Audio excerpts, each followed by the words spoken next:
सास की ननद। पूनम अपनी सास माला, ननद प्रीति और पति विपिन के साथ रहती है। एक दिन पूनम सबके लिए छोले बनाने जा रही थी। तभी रसोई में पूनम की ननद प्रीति आ जाती है और अपनी भाभी को छोले बनाते हुए देखकर कहती है, भाभी ये क्या है? आप किससे पूछकर छोले बना रही हो? आपको नहीं पता क्या कि मुझे छोले अच्छे नहीं लगते और मैं छोले खाती भी नहीं हूँ। लेकिन ननद जी, मैं ना छोले बहुत अच्छे बनाती हूँ। आप खाओगी तो आप भी बहुत तारीफ करोगी। भाभी ये मेरा घर है, यहाँ जो कुछ भी होता है, जो कुछ भी बनता है मुझसे पूछ कर बनता है। तो आज के बाद आप कुछ भी बनाना तो मुझसे पूछ लेना पहले। लेकिन ननद जी, ये घर मेरा भी है और यहाँ मैं भी तो कुछ कर सकती हूँ ना, कुछ भी बना सकती हूँ। और मेरा छोले बनाने का मन है तो मैं बना रही हूँ। मुझे कोई बहस नहीं करनी भाभी। आप छोले नहीं बनाओगी मतलब नहीं बनाओगी। मुझे छोले नहीं, राजमा खाने हैं। आप राजमा बनाओ। नहीं, ऐसा नहीं हो सकता ननद जी। छोले बनाने थे इसलिए मैंने पहले ही छोले भिगो दिए। आपने नहीं बनाया तो मैं आपकी शिकायत माँ से कर दूंगी। आप कह रही हो तो आज रात को बना दूंगी मैं, लेकिन अभी छोले ही बना देती हूँ, वरना छोले भी खराब हो जाएंगे ना। दोनों की बहस बढ़ती जा रही थी, रुकने का नाम ही नहीं ले रही थी। और ये सब सुनकर पूनम की सास आ जाती है। ये क्या शोर मचा कर रखा है? पूनम, क्यों मेरी बेटी को परेशान कर रही हो? वो जो बोल रही है बना क्यों नहीं देती? माँ देखो ना, भाभी तो चाहती ही नहीं कि मैं कुछ खाऊं, इसलिए जो उनका मन करता है वही बना लेती है। मेरी मर्जी से कभी कुछ होता ही नहीं है। अरे मैं भला ऐसा क्यों चाहूंगी? मैं तो चाहती हूँ कि ये सब कुछ खाए पिए और खुश रहे। अच्छा, बस बहुत हुआ। देखो तुम मटर पनीर बना लो। मटर पनीर मेरी प्रीति को बहुत पसंद है ना? प्रीति को मटर पनीर खाने में कोई परेशानी भी नहीं होगी। पूनम अपनी बात रखती तो है, पर सब उसकी बात को इग्नोर कर देते हैं। ऐसे ही एक दिन पूनम अपनी सास को कहती है, माँ जी चलिए ना, हम तीनों कहीं बाहर घूम के आते हैं। वैसे भी घर में हम तीनों ही हैं। विपिन जी ऑफिस के काम से बाहर गए हैं। हम तीनों चलते हैं ना नाइट आउट के लिए। बाहर खाना खाएंगे और मूवी देखेंगे और फिर घूम फिर के वापस आ जाएंगे। एक ही दिन की तो बात है। चलिए ना माँ जी। हाँ हाँ ठीक है, चलते हैं तीनों। पहले प्रीति को बुला लो, उसको तो बता दूं मैं। पूनम तुरंत अपनी ननद के कमरे में जाती है और बुलाती है। हाँ मम्मी, बुलाया आपने, बोलिए। पूनम सोच रही थी कि हम तीनों बाहर चले, खाना पीना खाएं और मूवी देख कर आ जाए। मुझे भी ठीक लग रहा है, तो चल बेटा चलते हैं, कहीं घूम कर आते हैं। भाभी आप कौन सी मूवी की बात कर रही हो? कौन सी मूवी देखने जा रहे हैं? मूवी का नाम तो बताओ। ननद जी मैं सोच रही हूँ जवान मूवी देखने चलते हैं। नई आई है ना, और अभी हमने देखी भी नहीं है। चलो ना चलते हैं। अरे नहीं भाभी, मैंने देख ली मूवी। कोई और सी मूवी देखते हैं, ये तो मैंने देख रखी है।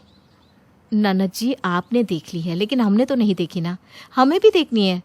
चलो ना, हमारे साथ बहुत मजा आएगा। भाभी मैं क्या एक ही मूवी रिपीट करती रहूं?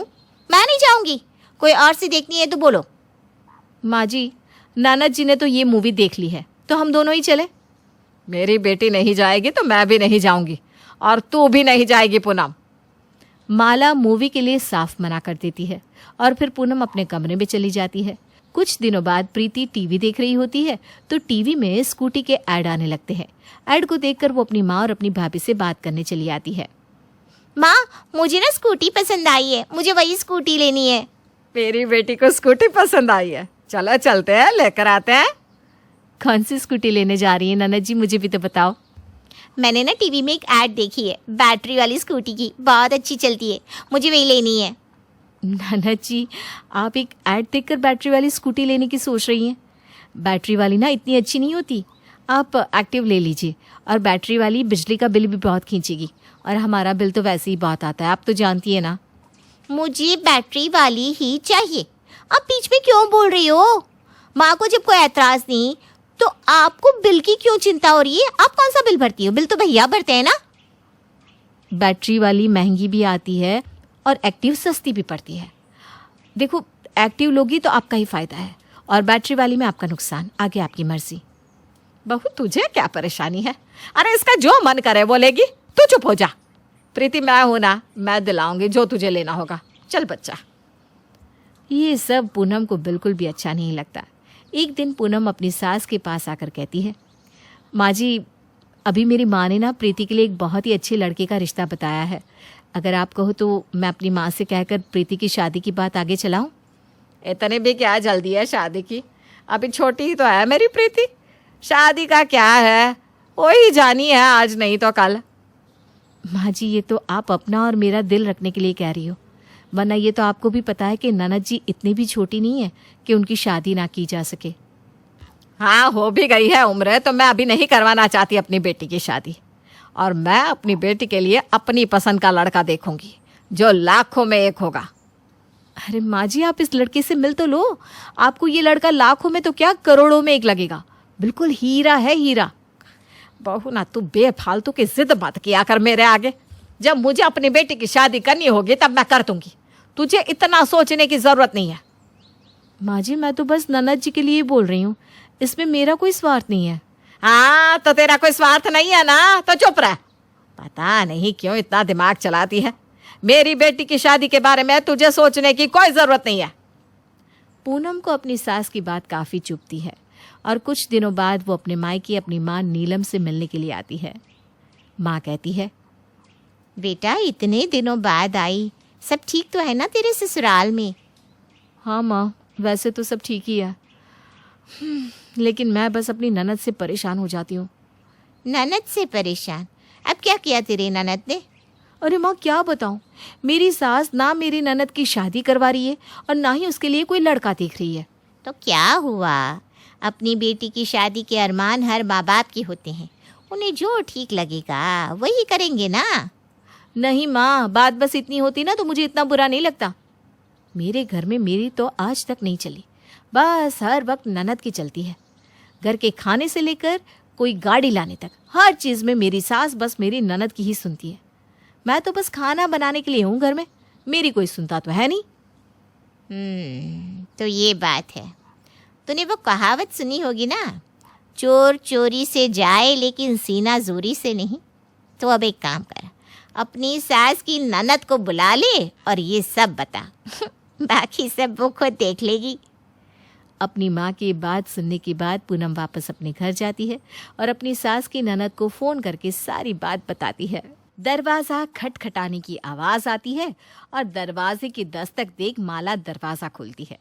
वो देखती है कि दरवाजे पर उसकी ननद उर्मिला है और उसके साथ में 2 बड़े बड़े बैग। ये देखकर माला कहती है, अरे उर्मिला दीदी, आप यहाँ अचानक? क्यों, मुझे यहाँ देखकर खुश नहीं हो? नहीं दीदी, ऐसा कुछ नहीं है। मैं तो इसलिए बोल रही थी कि अगर आप आने वाली थी तो कम से कम एक बार बता ही दिया होता। मैं विपिन को आपको लेने ही भेज देती। नहीं नहीं, उसकी क्या ज़रूरत। मन किया तो मैं आ गई। अब यहाँ आने के लिए मुझे किसी को बताने की या किसी से कुछ पूछने की ज़रूरत नहीं है, समझी? आपके साथ इतना बड़ा बैग, क्या आप यहाँ रुकने के इरादे से आई हो? और नहीं तो क्या, ये घर भी तो मेरा ही है। मेरी मर्जी मैं यहाँ रुकूं जाऊं। तू इतना क्यों पूछ रही है? मेरे यहाँ रुकने से तुझे कोई दिक्कत है क्या? अरे नहीं दीदी, मुझे भला क्या परेशानी होगी। आपका ही घर है, जब मन करे तब आओ, जब मन करे तब जाओ। मुझे तो अच्छा ही लगता है जब जब आप यहाँ आती हो। चलो चलो, अब इतनी भी बातें मत बनाओ। मेरा सामान अंदर रखवाओ। इतना लंबा सफ़र था, थक गई हूँ मैं तो। अब माला की भी ननद उर्मिला आ जाती है, जिसकी शुरू से ही काफ़ी ज़्यादा चलती है। एक बार माला की सास ने सर पर घूंघट नहीं किया था तो ये देखकर माला की ननद उर्मिला बहुत गुस्सा करती है और कहती है, ये क्या है भाभी, आपने घूंघट क्यों नहीं किया? आपको पता है ना, हमारे घर की औरतों के सर पर बाल रहे या ना रहे, लेकिन घूंघट ज़रूर होता है। अरे मेरी कोई नई शादी थोड़ी ना हुई है जो मैं सर पर घूंघट रखूं। और वैसे भी ना मेरी सास है ना ससुर, कोई जेठ जेठानी भी नहीं है। अरे मैं खुद सास बन गई हूँ, तो अब ये सब थोड़ी ना ज़रूरी है। कैसे ज़रूरी नहीं ये सब? आपको मैं दिखाई नहीं दे रही हूँ या देखना ही नहीं चाहती हूँ? जब से आई हूँ तब से देख रही हूँ। आप तो शर्म लिहाज भूल ही गई हो। अरे लेकिन क्या भाभी? आप सास अपनी बहू की बनी हो, मेरी नहीं। तो अपना ये सास वाला रौब ना अपनी बहू पर दिखाना, और अभी जो मैं बोल रही हूँ वही करो। चलो अब बिना मुंह बनाए सर पर घूंघट लो। ये सब तो आपको खुद सोचना चाहिए। उर्मिला के कहने पर माला ज्यादा कुछ नहीं बोलती और अपने सर पर घूंघट कर लेती है। उसी समय वहां से पूनम सलवार कमीज में जा रही होती है। ये देखकर माला कहती है, अरे अरे ये क्या है बहू, तूने सलवार कमीज किससे पूछ कर पहनी है? तुझे पता नहीं क्या? हमारे यहाँ ये सब नहीं चलता। फिर तूने किससे पूछ कर पहना? माँ जी सच सच बताइए, ये सलवार कमीज मुझ पर अच्छा लग रहा है ना? वैसे मुझे पता ही था कि मुझ पर ये सलवार कमीज अच्छा ही लगेगा। क्या अच्छा लगेगा? और उर्मिला दीदी, आपने तो मुझे सर पर घूंघट ना रखने के लिए इतना कुछ सुना दिया, लेकिन यहाँ ये आपकी लाडली बहू सलवार कमीज पहनकर आपके ही सामने आ रही है, तो अब आप कुछ नहीं कहोगी? हैं? मुंह में दही जम गई है क्या अब? हाँ माला, जा एक काम कर, बहू की ना नजर उतार दे। सलवार कमीज में कितनी प्यारी लग रही है। कोई बाहर वाला देखेगा तो नजर लगा देगा। और वैसे भी ना ये सब कपड़े बच्चों पर अच्छे लगते हैं। अब इस उम्र में ये ऐसे कपड़े नहीं पहनेगी तो क्या तेरी और मेरी उम्र में पहनेगी? लेकिन अभी तो आप मुझे इतना सब कुछ बोल रही थी, और अब बहू को देखते ही आपका वो सब ज्ञान गायब हो गया। ज्ञान गायब नहीं हुआ, अब कद्दू जैसी शक्ल है भाभी। ये सब करते हुए कहाँ आपको शोभा देगा। अब आप तो ना बस सादे में ही रहो, वही आपको ज़्यादा अच्छा लगेगा। अपनी ननद के दो जवाब सुनकर माला का मुंह ही बंद हो जाता है। वो चुपचाप अपने कमरे में चली जाती है। जब से माला की ननद उसके घर आई थी, तब से माला की घर में चलना है बिल्कुल बंद हो जाती है और हर वक्त बस सास की ननद की ही चलती रहती है। ऐसे ही कुछ दिनों बाद उर्मिला, पूनम और प्रीति तीनों बाहर जा रहे थे। तभी वहाँ माला आ जाती है। अरे आप तीनों एक साथ सज धज कर कहीं बाहर जा रही हो क्या? हाँ, वो मैं इतने दिनों बाद यहाँ आई हूँ ना, तो मैंने सोचा बहू और बेटी के साथ कहीं बाहर घुमाऊँ। इसी बहाने बाहर घूमना भी हो जाएगा और बच्चों के साथ कुछ समय भी बिता लूँगी मैं। अच्छा अच्छा, ऐसा है तो मुझे भी बस थोड़ा समय दो, मैं अभी तैयार होकर आती हूँ। घूमने जा रहे हैं हम, तो तैयार तुम्हें क्यों होना है? अरे मैं भी तो चलूँगी ना आपके साथ। अब आप तीनों ही जा रही हो तो मैं यहाँ घर में अकेले रहकर क्या करूँगी, इसलिए बस थोड़ा सा टाइम तो अभी आती हूँ। नहीं, तुम्हें कहीं जाने की ज़रूरत नहीं।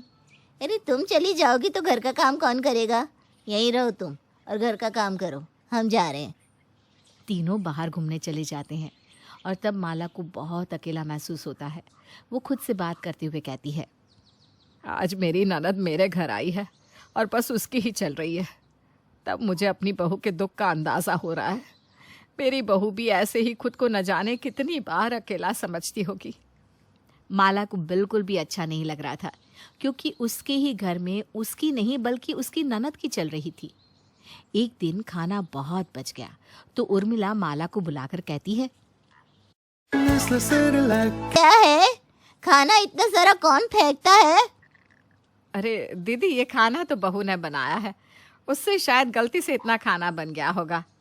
अरे वो तो बच्ची है, उसे ये सब इतना पता नहीं होता। लेकिन आप तो बड़ी हो ना भाभी, बच्चे क्या करते हैं, क्या खाते हैं, ये सब बड़ों को पता होना चाहिए। लेकिन नहीं, आपको तो कुछ नहीं पता। अरे दीदी, आप मुझे क्यों सुना रही हो? मैंने क्या कर दिया? सच में मेरी तो कोई गलती भी नहीं है। गलती सारी आपकी ही है। अरे बहू को क्या पता खाने के बारे में, ये सब आपको देखना चाहिए था ना। लेकिन नहीं, आप तो सास बन गई हो, और सास बनने के बाद आपको क्या फ़र्क पड़ता है? घर में क्या हो रहा है क्या नहीं, आपको तो बस अपनी सासगिरी दिखानी है। आप ना बहुत गलत कर रही हो दीदी। अरे ये मेरा भी घर है, आप तो अपने ससुराल को संभालने चली गई। इतने सालों से तो मैं ही संभाल रही हूँ ना, मुझे भी सब पता है। लेकिन आप तो आई हो और बस सुनाए जा रही हो मुझे। आई हो से क्या मतलब है? आई हो से क्या मतलब है? ये घर मेरा भी है, और मेरा तब से है जब आप इस घर में आई भी नहीं थी, और इस घर पर ज़्यादा हक मेरा ही बनता है। इसलिए ना आज जो हुआ है वो दोबारा ना हो। आई बात समझ में? अपनी ननद का तीखा जवाब सुनकर माला की आंखों में आंसू आ जाते हैं। वो रोते हुए वहाँ से अपने कमरे में चली जाती है। तभी पूनम आकर कहती है, क्या हुआ माँ जी, आप रो क्यों रही हो? किसी ने कुछ कहा है क्या आपको?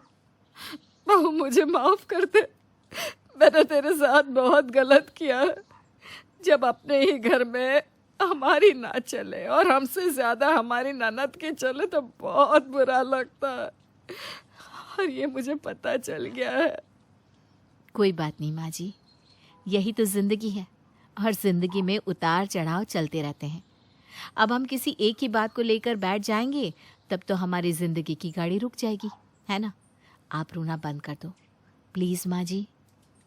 बहू बस तू अपनी सास की ननद को यहाँ से रवाना कर दे, फिर तो मैं भी अब कुछ ही दिनों में तेरी ननद की शादी करके उसे यहाँ से रवाना कर दूंगी। अब आप इतना ही बोल रही हो तो मैं आपकी बात कैसे टाल सकती हूँ। अपनी सास की बात सुनने के कुछ ही दिनों बाद पूनम अपनी सास की ननद को